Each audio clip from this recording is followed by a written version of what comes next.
Bismillahirrahmanirrahim.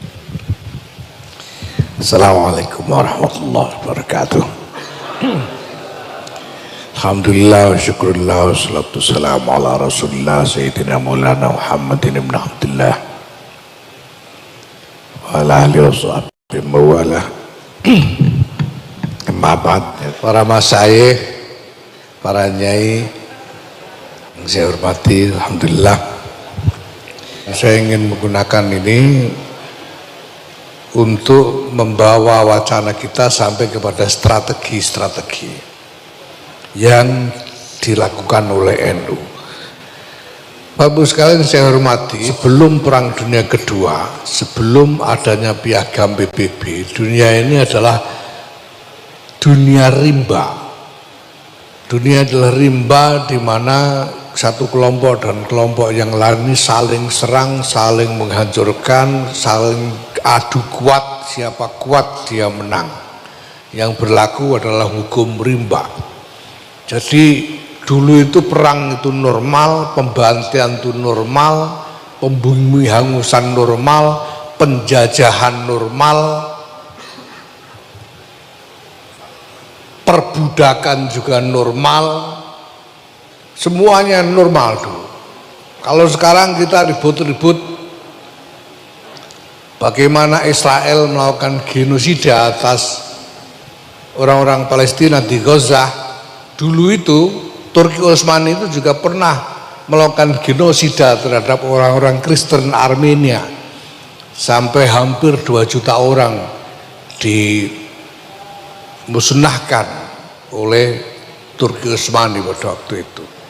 Dan sebaliknya genosida terjadi di mana-mana sejak zaman kuno.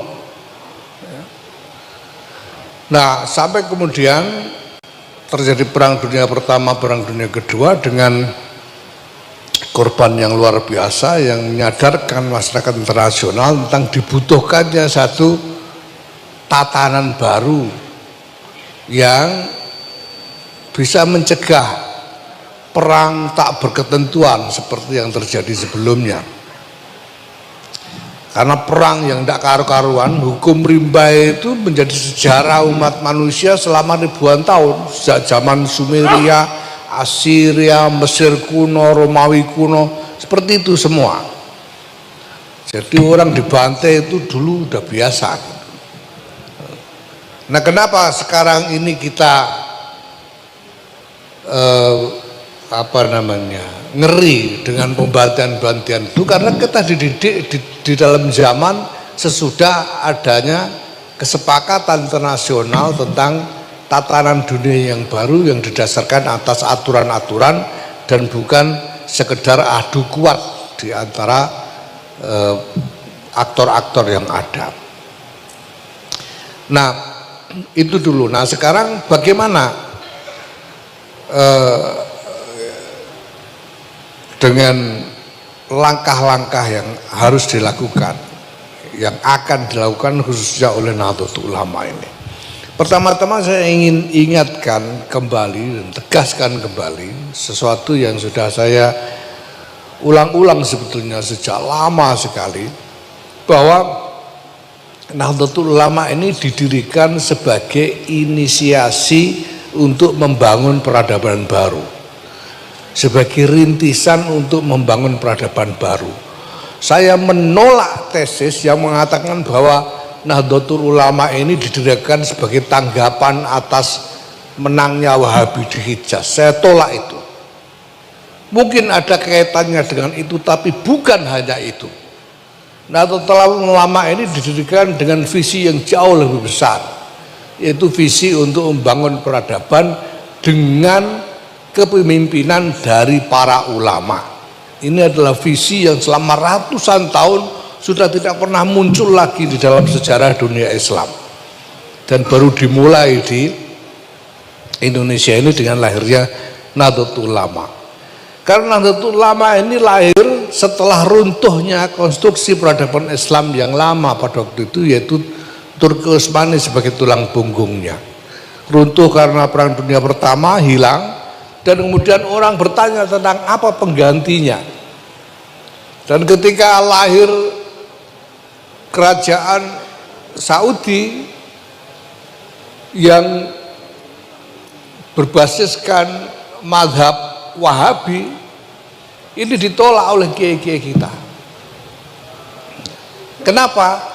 Karena tidak bisa, ini keyakinan dari para ulama kita, tidak bisa peradaban baru itu dibangun selain dengan semangat atas dasar mazhab Ahlus Sunnah wal Jamaah.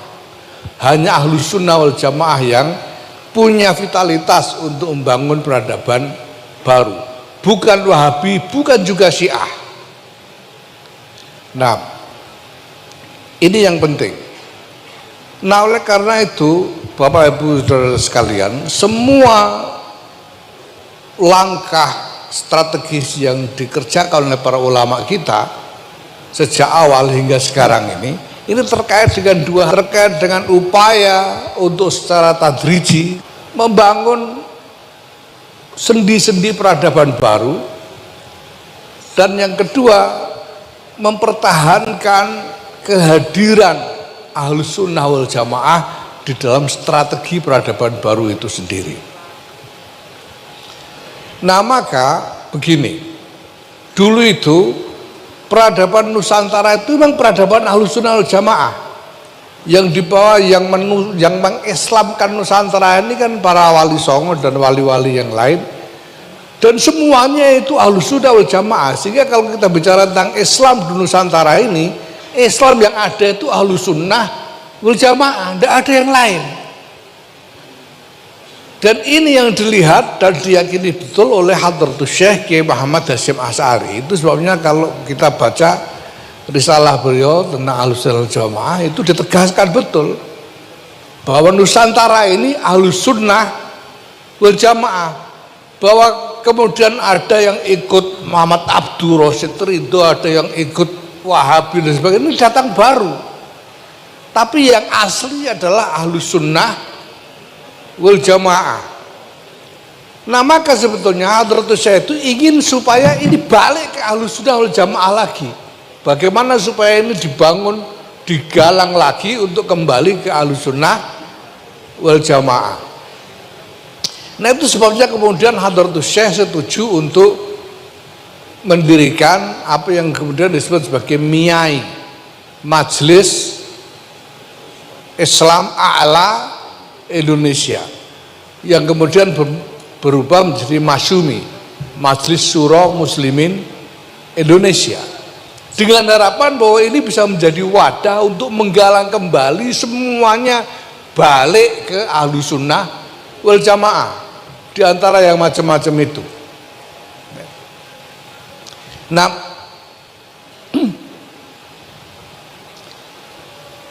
kenapa harus Ahlus Sunnah wal Jamaah? Karena hanya dengan Ahlus Sunnah wal Jamaah, peradaban yang baru yang dibangun itu ini tetap sambung dengan warisan dari peradaban yang ada sebelumnya.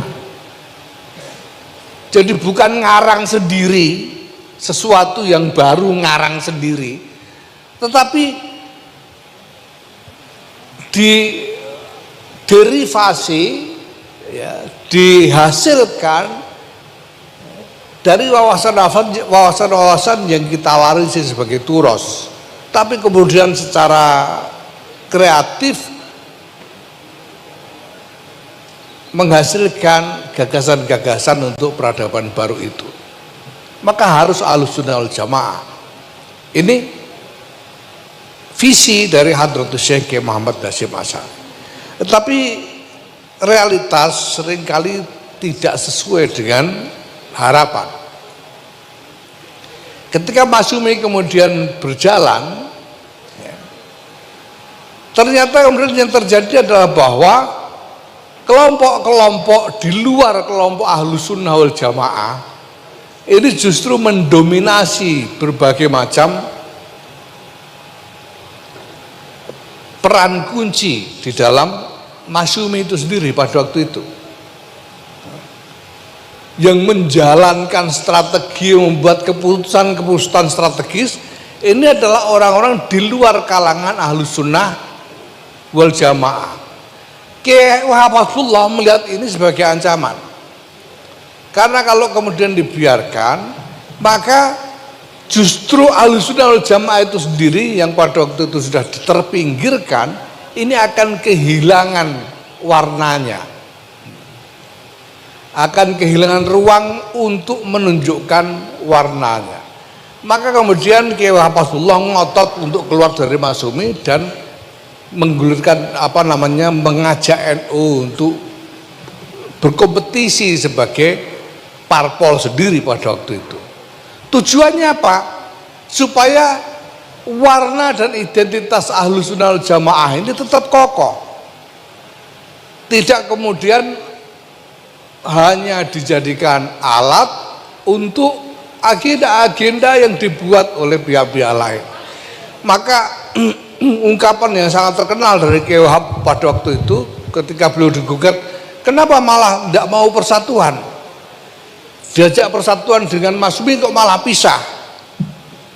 Ketika digugat seperti itu, jawabnya Kiai Wahab, kita tidak mau persatuan antara kusir dengan kuda.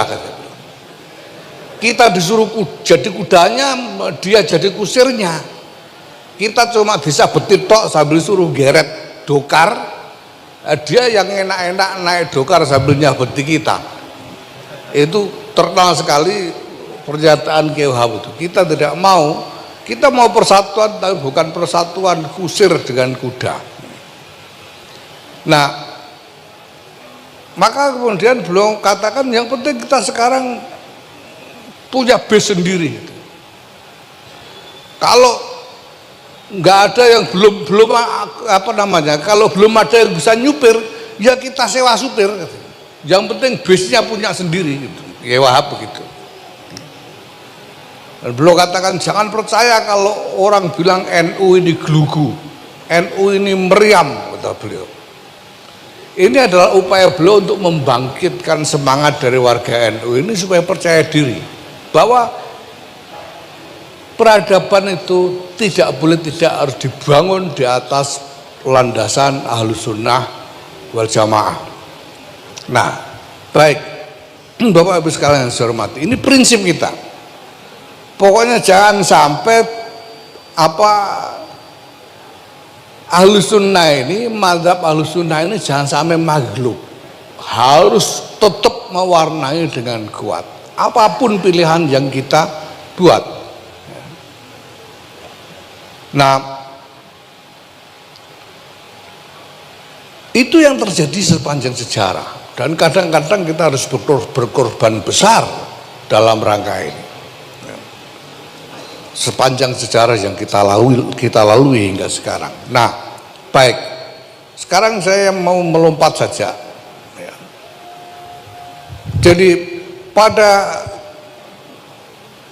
1945 masyarakat internasional mencapai satu konsensus untuk menandatangani piagam yang namanya piagam PBB, yang isinya adalah norma-norma supaya pergaulan internasional itu didasarkan atas aturan-aturan, bukan didasarkan atas adu kekuatan, tapi berdasarkan aturan-aturan dengan menjunjung tinggi penghormatan atas kesetaraan martabat di antara umat manusia. Nah, tapi aturan yang namanya aturan ini membutuhkan satu struktur kekuasaan yang bisa menjamin dilaksanakannya aturan itu. Jadi aturan itu kalau cuma ditulis saja, nggak ada yang maksa orang untuk taat, ya tidak bisa jalan. Harus ada yang punya kekuatan untuk memaksa orang taat kepada aturan. Nah, karena itu kemudian dibentuk, ya ini sama dengan logika negara. Negara itu baru bisa jalan kalau ada kekuasaan yang bisa maksa orang untuk taat kepada hukum. Kalau tidak bisa jalan. Nah, ini juga sama, maka dibentuklah yang namanya Organisasi Perserikatan Bangsa-Bangsa, UN Organization. yang strukturnya dibuat sedemikian rupa supaya ada kekuatan untuk memaksakan dilaksanakannya aturan-aturan itu. Dibentuk Dewan Keamanan PBB dengan 5 orang anggota tetap, yaitu Amerika, Uni Soviet, Perancis, Inggris, dan Cina sebagai pemenang dari Perang Dunia Kedua dan sebagai negara-negara yang pada waktu itu memang paling kuat mereka. Amerika, Soviet, Perancis, Inggris, Cina ini negara-negara yang paling punya kekuatan. Nah, maksudnya supaya mereka ini yang bertanggung jawab dengan kekuatan yang mereka memiliki untuk memaksa negara-negara yang lain taat kepada aturan. Nah, ini visinya. Tapi lagi-lagi kenyataan tidak berjalan sesuai dengan harapan. Yang terjadi kemudian adalah bahwa negara-negara paling kuat ini cenderung memanfaatkan kekuatannya untuk kepentingannya sendiri-sendiri. Sehingga terjadilah kemudian polarisasi dunia antara Barat dan Timur. Barat dipimpin Amerika, Timur dipimpin oleh Soviet, sehingga kemudian terjadi yang terkenal dengan Perang Dingin pada waktu itu. Ini kenapa? Karena kekuatan-kekuatan global, aktor-aktor global yang kuat, yaitu 5 anggota tetap Dewan Keamanan PBB ini tidak menggunakan kekuatannya untuk menjamin dilaksanakannya aturan-aturan PBB, tapi malah digunakan untuk kepentingannya sendiri-sendiri. Dan ini yang kemudian dilihat oleh Bung Karno waktu itu, bahwa ini udah tidak benar kalau begini caranya. Maka kemudian Bung Karno menggalang negara-negara yang baru merdeka untuk menuntut supaya apa yang menjadi prinsip-prinsip Piagam PBB ini sungguh-sungguh dilaksanakan, dan negara-negara yang kuat tidak asal main kekuatan saja. Bung Karno melakukan itu dengan menggelar apa yang kemudian terkenal sebagai Konferensi Bandung, yaitu Konferensi Asia Afrika. Negara-negara yang baru merdeka di seluruh Asia dan Afrika diajak kumpul ketemu, itu bersejarah sekali. Dan seluruh negara-negara Asia Afrika sampai hari ini tidak pernah lupa pada kenangan tentang Konferensi Bandung. Sampai sekarang semangat Bandung itu masih terus dikenang oleh negara-negara Asia Afrika itu. Nah, dari Konferensi Asia Afrika itu kemudian lahir apa yang disebut sebagai gerakan non-blok. Tidak mau ikut blok barat, tidak mau ikut blok timur, tapi kita semuanya berjuang untuk ditegakkannya prinsip-prinsip Piagam PBB demi perdamaian, demi stabilitas, demi keamanan internasional. Dan hari ini dunia sudah berubah sedemikian rupa sehingga banyak hal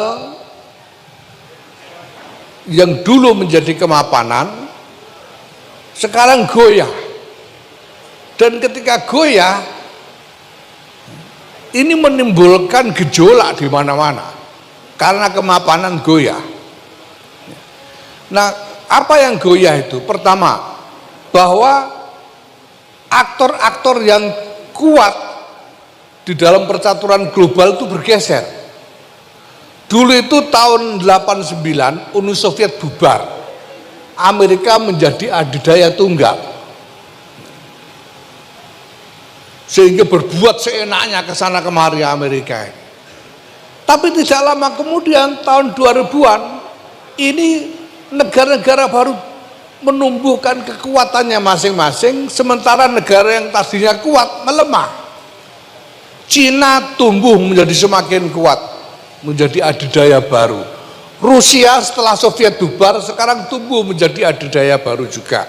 Negara-negara seperti Korea Selatan tumbuh dengan ekonomi yang sangat vibran. Negara-negara Timur Tengah seperti Emirat dan Saudi juga tumbuh dengan kekuatan ekonomi yang sangat mencolok.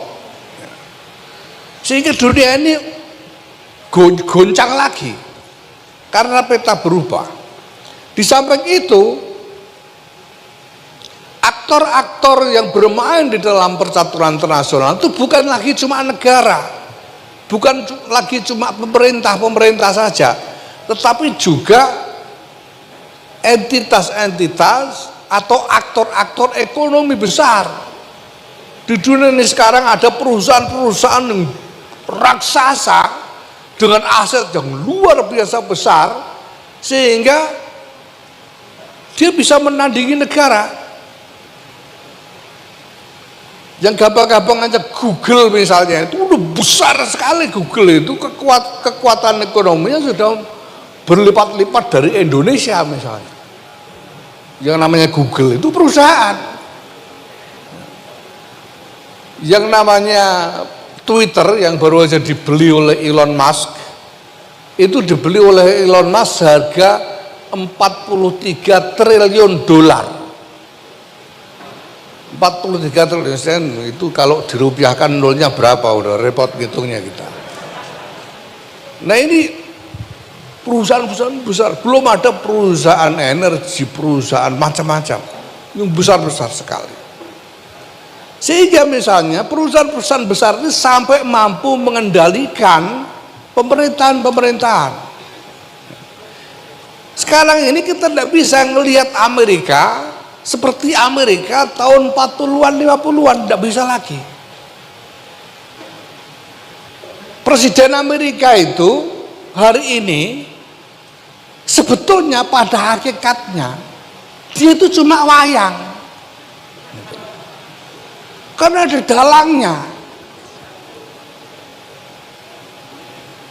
Presiden Inggris, Perdana Menteri Inggris sekarang ini orang keturunan India, Rishi Sunak, sama. Itu ayang. Saya ketemu dalangnya baru 2-3 minggu yang lalu di New York. Saya ketemu dalangnya, ketemu sendiri sama dalangnya saya. Serius. Nah, ini semua berubah dunia ini. Nah di tengah-tengah perubahan ini kita mau gimana? Kita ini mau sekedar pokoknya gelundung perubahan kayak apa aja kita udah ikuti aja, atau bagaimana? Menurut saya, dan ini sudah saya bicarakan bertahun-tahun yang lalu dengan teman-teman, pilihan kita ini, kita mau jadi pemain atau jadi korban. Kalau kita tidak ikut main, kita jadi korban dari mereka yang main. Yang kita tidak tahu mainnya main apa, mau kemana, kita coba jadi korban. Kalau kita tidak ikut main, kalau nggak mau jadi korban, harus berani main. Sana main, kita main. Kalau tidak mau jadi korban, nah cuma mainnya ini gimana? Nah itu masalah. Ya, nah maka kita harus runut ini strateginya ini. Kita harus runut strateginya. Strategi itu pertama apa persyaratan dasarnya, dan kedua di mana potensi-potensi kita. Pertama sekarang kita bicara soal persyaratan dasar. Ikut main itu syaratnya itu pertama-tama harus kuat. Lah kalau tidak kuat kan tidak bisa ikut main. Kita baru bisa jadi pemain kalau cukup kuat. Nah tapi kuat saja juga tidak bisa. kita harus punya visi. Main itu visinya apa? Jadi syarat jadi pemain itu dua. Pertama punya visi, dan kedua kuat.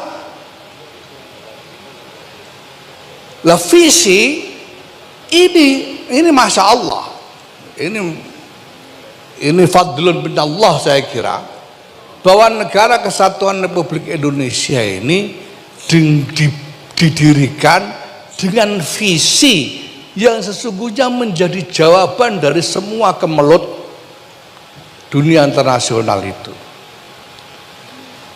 Tanggal 1 Juni 1945 itu BPUPKI sudah diskusi tentang dasar-dasar negara yang kemudian melahirkan UUD 45 dengan pembukaannya yang berbunyi bahwa sesungguhnya kemerdekaan ialah hak segala bangsa, dan oleh sebab itu maka penjajahan di atas dunia harus dihapuskan karena tidak sesuai dengan peri kemanusiaan dan peri keadilan. Ini visi penting. Ini penting sekali, karena kalau tidak ada visi begini kita mau ngapain kita tidak tahu. Dan bahwa negara ini dijalankan untuk ikut serta melaksanakan ketertiban dunia yang didasarkan atas kemerdekaan, perdamaian abadi, dan keadilan sosial. Itu visinya. Visi sudah ada. Dan ini luar biasa ulama-ulama kita ini, kiai-kiai kita sejak dulu, bahwa kiai-kiai kita ini mengesahkan, melegitimasi keberadaan Republik Indonesia sebagai negara bangsa dan bukan negara Islam. Ini sama sekali bid'ah. Belum pernah ada sebelumnya. Ada negara lahir sebagai negara bangsa dan bukan negara Islam. Bukan yang pertama kali. Yang pertama kali Saudi itu ya Islam, negara Islam, diproklamirkan sebagai negara Islam walaupun tidak disebut. Sebutnya itu Al-Mamlakah Al-Arabiyah As-Saudiyah, tapi ya sebetulnya negara Islam, Islam Wahabi itu, ya toh, negara Islam. Yang lain-lain Mesir, Republik Islam Mesir, negara Islam. Tapi Indonesia negara kesatuan Republik Indonesia, negara bangsa, bukan negara Islam. Dan disahkan oleh kiai-kiai kita, bahkan oleh Hadratus Syekh, dinyatakan harus dibela dengan nyawa, wajib fardu ain untuk jihad membela negara kesatuan Republik Indonesia yang bukan negara Islam. ini luar biasa. Dan visinya itu tadi. Nah, ini pertama visi, dan kedua kekuatan. Kita harus kuat. Kalau tidak kuat tidak bisa jadi pemain, jadi bal-balan kalau tidak kuat itu. Ya. Oh, walaupun gaya-gayaan itu kalau tidak kuat bal-balan udah. Jadi, walaupun kelihatannya gagah montore api, tapi nyatane orang kuat, bal-balan gitu aja sudah. Harus kuat.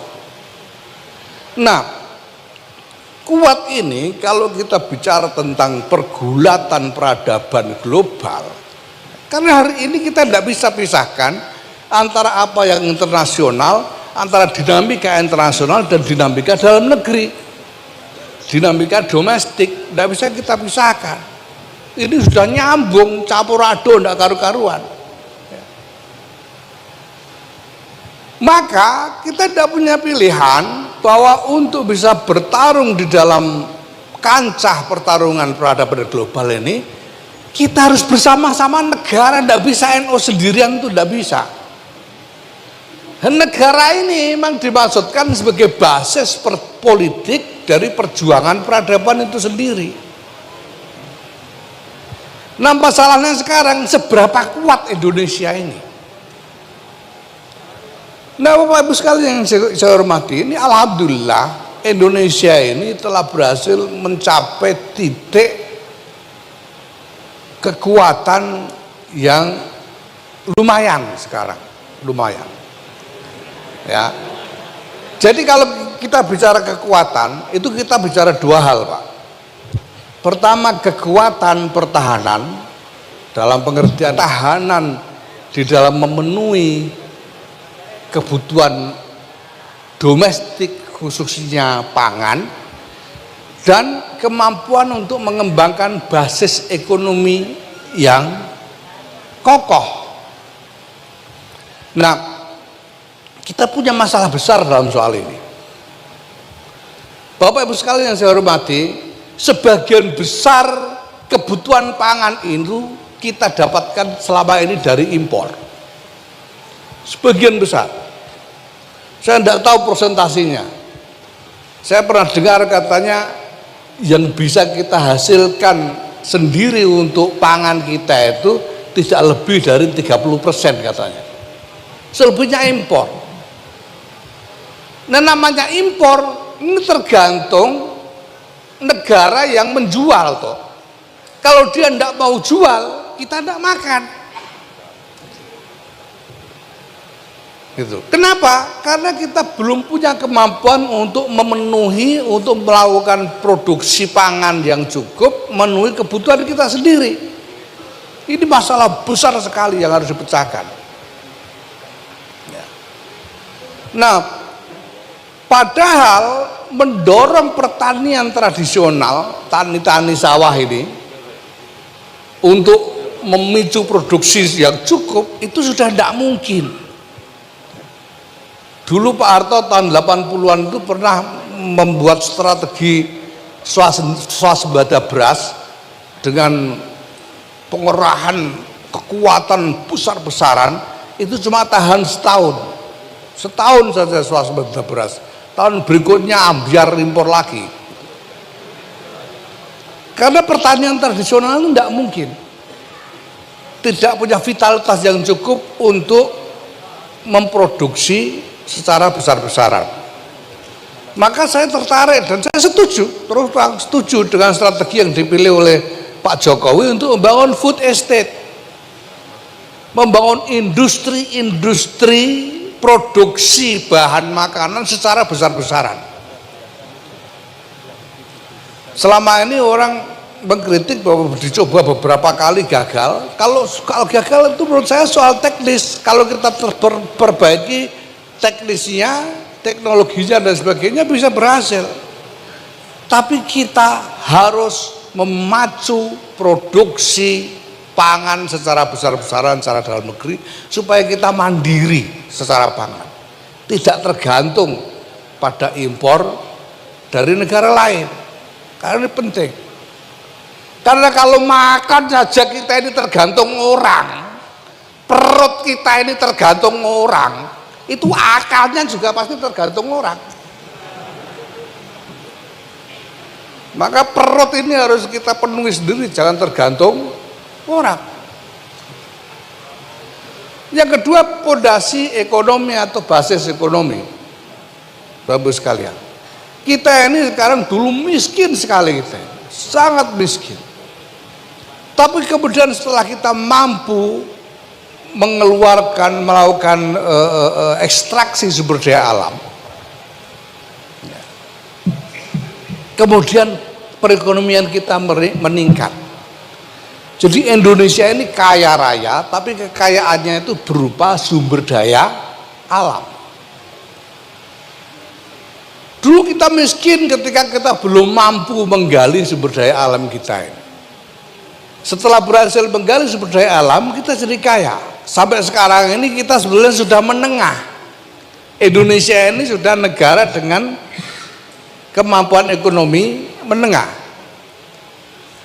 Masalahnya Pak, banyak negara-negara yang mencapai taraf ekonomi menengah karena sumber daya alamnya, dia ini gagal untuk berkembang lebih jauh, malah kemudian jatuh merosot lagi, jadi miskin lagi. Itu terjadi di Amerika Latin misalnya, Brasil, Argentina, Meksiko, Kolombia, Uruguay, Bolivia. Mereka terjadi miskin, lalu karena sumber daya alam digali jadi kaya sampai menengah, tapi tidak bisa naik lagi, malah cenderung merosot lagi, jadi miskin lagi sekarang. Kenapa? Karena sumber daya alamnya habis dan mereka tidak mampu mengembangkan vitalitas ekonomi yang lain, yaitu yang berbasis industri. Nah sekarang ini kita pada titik itu yang disebut sebagai middle income trap, jebakan penghasilan menengah negara. Jangan kalau dengar middle income trap itu maksudnya itu. Nah ini kalau kita tidak mampu memanfaatkan sumber daya alam kita ini untuk mengembangkan vitalitas ekonomi yang lebih kuat, kita jadi nasibnya kayak Amerika Latin tadi. Dan itu para ahli mengatakan waktu kita cuma sampai 2035 sorry 2035, sekarang sudah 2024, tinggal 11 tahun lagi. Kenapa 2035? Karena 2035 itu di existing, apa namanya ya, saya ngomong begini ini coro ngomong existing bareng. Jadi sumber minyak yang sekarang bisa dieksploitasi, yang hari ini dieksploitasi, itu kira-kira tahun 35 habis, Pak. Dan harus eksplorasi lagi untuk mendapatkan sumber minyak yang bisa diambil lagi. Makanya bahaya sekali 2035 itu, ya karena kita yang terbesar dari minyak. Nah ini waktunya kita harus berupaya supaya sumber daya alam ini bisa kita dorong menjadi kemampuan ekonomi yang lebih besar. Nah pemerintah Pak Jokowi itu bikin strategi hilirisasi. Hilirisasi itu artinya tidak dijual mentah-mentahan, tapi diolah dulu baru dijual. Ini sebetulnya juga strategi yang luar biasa jitu. Karena apa? Karena kalau diolah dulu itu nanti harganya berlipat. Di samping itu kalau dalam kacamata fikih itu jual belinya itu lebih sah daripada kalau jual mentah. Ini serius, Pak. Jadi kalau dulu kita itu ekspor emas katanya, puluhan tahun kita ekspor emas kan, dari Freeport dan lain-lain itu. Itu yang diangkut bukan emas, yang diangkut itu tanah. Diangkut tanah yang isinya macam-macam, kita tidak tahu emasnya ada berapa, tembaganya berapa, mineral lainnya berapa, kita tidak tahu. Nanti kalau sudah diolah di sana baru kita dikabari emasmu ada sekian, tak bayar sekian. Nyatanya gimana kita tidak tahu. Itu kalau cara fikih bek goror. Jadi dia jelas ini kita seluruh diangkut tanah. Sama itu nikel kalau tidak dismelter dulu, ya dijual tanah. Nah maka sekarang Pak Jokowi ini bikin smelter, mewajibkan smeltering sebelum ekspor. Ya. Nah ini hal seperti ini. Kemudian kekuatan pertahanan. Sekarang ini kita tidak punya kekuatan pertahanan yang cukup. Indonesia yang 17.000 pulau ini dijaga dengan apa? Hari ini tuh militer kita tidak cukup kekuatannya untuk mempertahankan ini. Nah, geografi yang seperti ini, Indonesia ini luasnya sama dengan Eropa. Berpulau-pulau, 17.000 pulau Indonesia. Dengan geografi seperti ini, tidak mungkin kita mengelola pertahanan kecuali dengan membangun sistem yang terpusat. Jadi harus ada sistem pertahanan yang terpusat, itu mutlak, tidak bisa enggak. Semua negara-negara besar melakukan itu. Amerika melakukan itu, Inggris, Eropa melakukan itu, Rusia ada, Cina ada. Sistem pertahanan yang terpusat itu harus. Dan supaya kita punya sistem pertahanan terpusat, ini harus dibangun infrastruktur besar-besaran yang tidak boleh jauh-jauh dari ibu kota, karena pengendalinya harus kepala negara. Makanya sekarang Pentagon itu tidak jauh dari Washington, pusat pertahanan Amerika. Kita harus bikin kayak gitu. Ya, nah persoalannya, kalau ibu kota di Jakarta, pusat pertahanan mau ditaruh di mana? Pusat sistem pertahanan terpusat ini loh, itu mau ditaruh di mana? Tidak ada tempat sudah. Jawa ini sudah tidak ada tempat, gimana? Padahal kalau kita tidak bikin, itu gimana caranya kita mau mempertahankan Mentawai, Nias, mana lagi Merauke dan lain sebagainya? Tidak mungkin. Nah, makanya saya sejak awal saya setuju dengan IKN. Maka saya pilih pengukuhan PBNU di Balikpapan untuk mendukung IKN. Ini karena ini, lah kita mau gimana? Sampai mau jadi pecundang selama-lamanya atau mau kuat?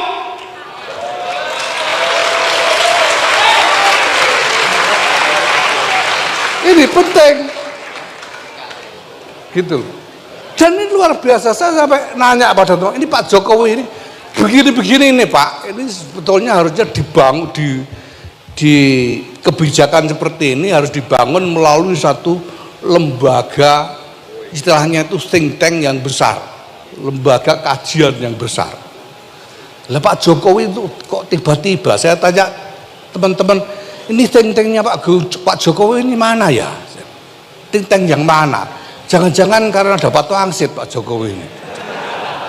Terus tiba-tiba di IKN dan ditempatkan di Kalimantan Timur.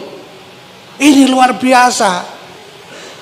Karena di Kalimantan Timur itu pertama, perbatasan darat terpanjang kita itu di Kalimantan. Itu Sarawak, Kalimantan Utara itu. Perbatasan dengan Malaysia dan Sarawak dan Brunei. Yang kedua, kegiatan ekstraksi sumber daya alam yang terbesar itu ada di Kalimantan. Dan dipilih di Kalimantan Timur yang dekat dengan laut, sehingga ada akses kepada laut. Yang di situ nanti bisa dibangun pelabuhan ekonomi dan pelabuhan militer yang besar, lautnya dalam. Ini luar biasa. Saya tidak habis mengerti ini. Yang nolak ini karena tidak paham, ya, atau karena ini penting. Kita tidak punya pilihan Pak. Kita mau jaga negara ini dengan apa? Gitu. Nah ini perlu diperhatikan. Nah oke.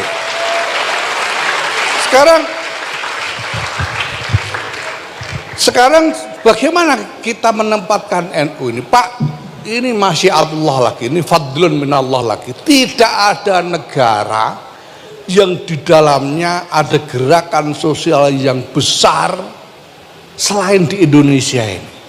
Di tempat lain tidak ada. Cuma di Indonesia ini, saya melihat itu, Mesir tidak ada. Azhar itu tidak bisa jadi gerakan sosial. Di Yaman, lihat itu. Yaman. Nggak bisa keluar dari Tarim, nggak bisa. Syam dan lain-lain. Di Maghribi tidak ada. Di Amerika tidak ada, Pak. Tidak ada gerakan sosial yang besar seperti di Indonesia ini. Di Eropa juga tidak ada. Ini satu-satunya. Nah, yaitu apa? Gerakan sosialnya itu apa? Kok gak rumongso ya piye? Gerakan sosialnya itu ya Nahdlatul Ulama. Kita ini punya struktur yang paralel dengan struktur pemerintah. Pemerintah punya presiden, kita punya ketua umum PBNU.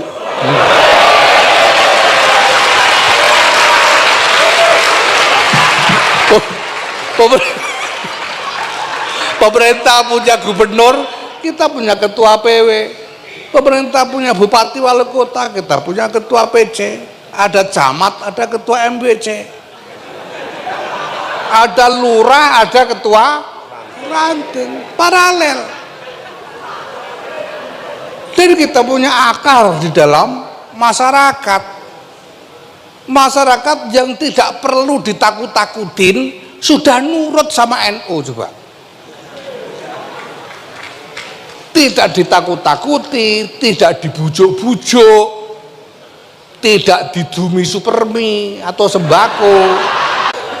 Sudah mau ikut NU gitu loh. Dan ini cenderung membesar. 2005 itu yang ngaku NU cuma 27%.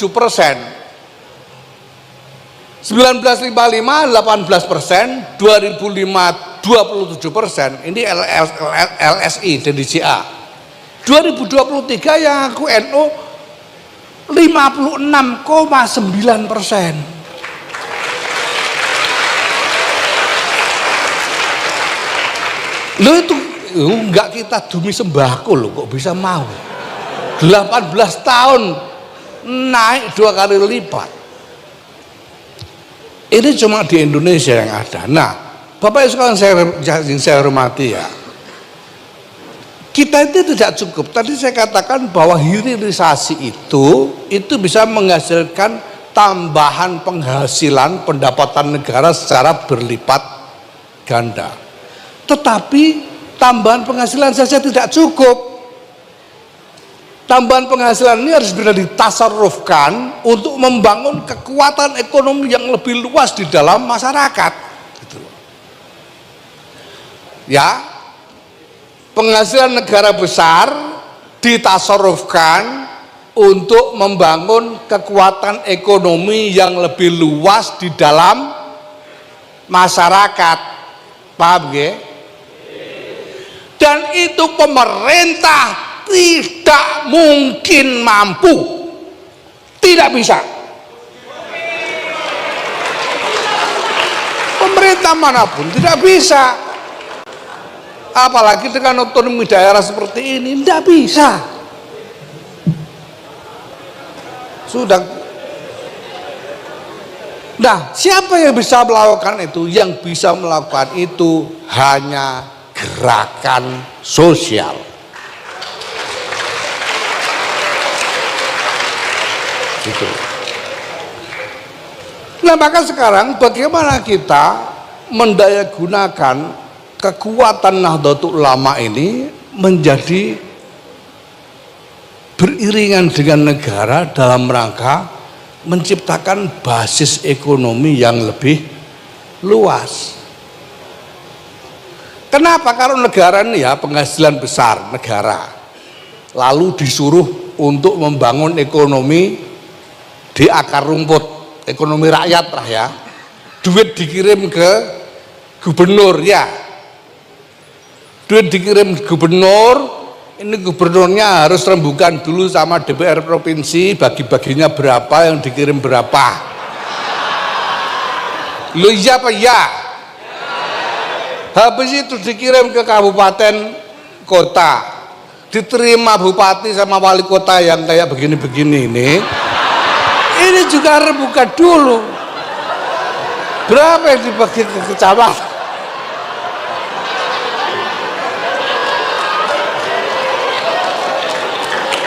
Ya kan gitu.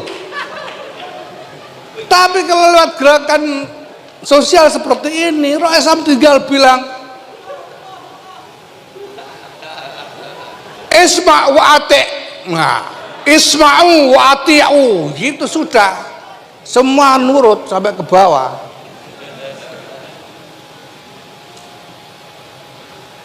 Gitu.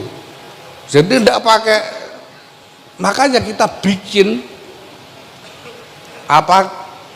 saluran-salurannya seperti yang sekarang kita lakukan dengan gerakan keluarga maslahat NU ini untuk menjadi saluran nanti ketika revenue ini sudah ada, ya penghasilan negara yang lebih besar sudah ada, untuk kita jadikan modal membangun basis ekonomi yang lebih luas. Di situ peran Nahdlatul Ulama.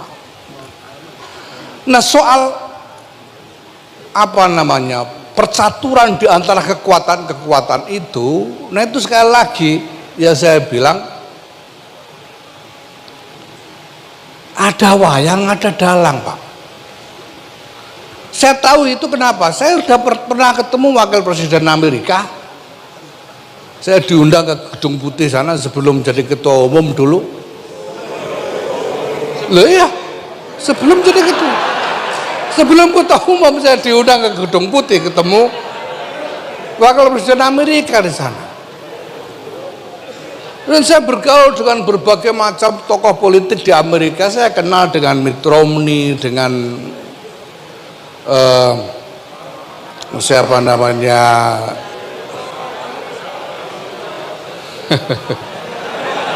udahlah, tak kandano ya sampai ora kenal lah itu. Jadi lama-lama saya ngerti, wih wayang ternyata. Dan 2 minggu yang lalu saya ketemu dalangnya. Serius, saya diundang ketemu dalangnya. Dalangnya itu siapa? Ini koordinator donatur politik untuk politisi-politisi Amerika. Ini politisi-politisi itu nurutnya sama dalang ini. Nah makanya saya bicara sama teman-teman, kita ini pilih apa? Mau pilih nonton wayang apa nanggap wayang? Saya bilang nonton wayang apa nanggap wayang. Kalau nonton wayang ya nyorai wayange ngono ae. Hidup Gatotkaca gitu. Hidup Werkudara kan gitu, nanggap wayang, nonton wayang. Tapi kalau nanggap wayang urusan sama dalang. Urusan sama dalang. Pesen lakon. Wong nanggap gitu. Kan gitu.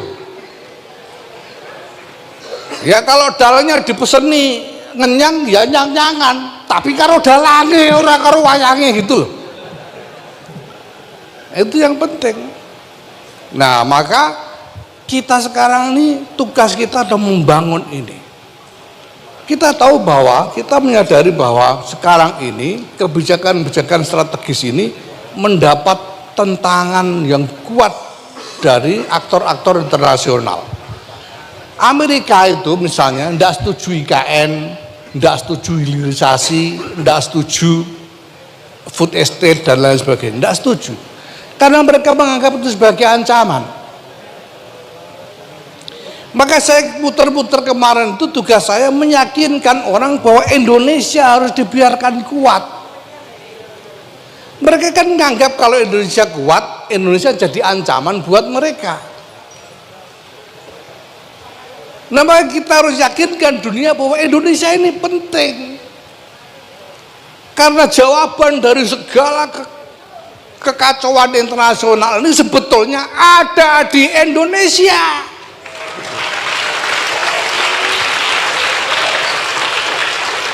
Itu kenyataannya. Nah, ini harus kita beritahukan kepada orang-orang supaya mereka menyadari Indonesia penting. Karena penting maka harus dibiarkan kuat. Supaya apa yang dimiliki Indonesia ini bisa dihikmahkan untuk kemaslahatan kemanusiaan dan peradaban global seluruhnya. Ini penjelasan bisa mengerti kenapa dengan cara berpikir ini lalu saya menolak untuk bicara tentang politik sektarian. Sejak awal saya bilang saya tidak mau nyalon presiden wakil presiden, tidak. Saya bilang gitu. Kemarin itu di Amerika saya diundang ke satu forum namanya Council of Foreign Relations. Ini satu dewan yang terdiri dari pemikir-pemikir Amerika yang selama ini berfungsi merekomendasikan kebijakan-kebijakan luar negeri Amerika. Saya ditanya, kenapa sampai enggak mau jadi calon, enggak mau ikut kompetisi pilpres di Indonesia? Saya ditanya begitu. Waktu itu saya bilang ya enggak, karena NU ini sudah 56,9% dari penduduk Indonesia. Kalau NU ini dikonsolidasikan secara politik untuk kepentingan NU sendiri, itu tidak adil buat Indonesia, saya bilang. It is not fair for Indonesia.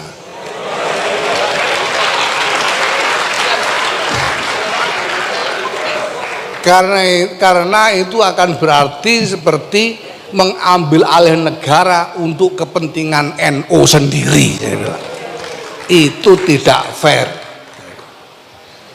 Maka negara ini harus ditasarufkan untuk kepentingan semua orang. Saya jawab begitu. Tapi sebetulnya saya berpikir tentang bagaimana peran NU ini supaya lebih bermakna. Seandainya ya namanya seandainya, ya jangan nanya yang mau nyalonkan sampean siapa misalnya begitu. Ya enggak usah nanya gitu. Seandainya saya jadi presiden sudah, enggak usah lewat calon-calonan langsung jadi presiden ya. Tapi kalau strategi lapis-lapis strategi ini tidak kita kerjakan, ya itu paling yang untungnya teman-teman sekitar saya, ya Gus Ipul, ya. Kiai Said untung nanti Rois Am dapat dikit-dikit, kira-kira gitu. Kalau kita tidak kerjakan lapis-lapis strateginya ini, maka menurut saya membangun lapis-lapis strategi ini jauh lebih penting daripada sekedar terlibat perebutan jabatan saja. Terima kasih. Wallahul muwaffiq ila aqwamit thariq. Wassalamualaikum warahmatullahi wabarakatuh.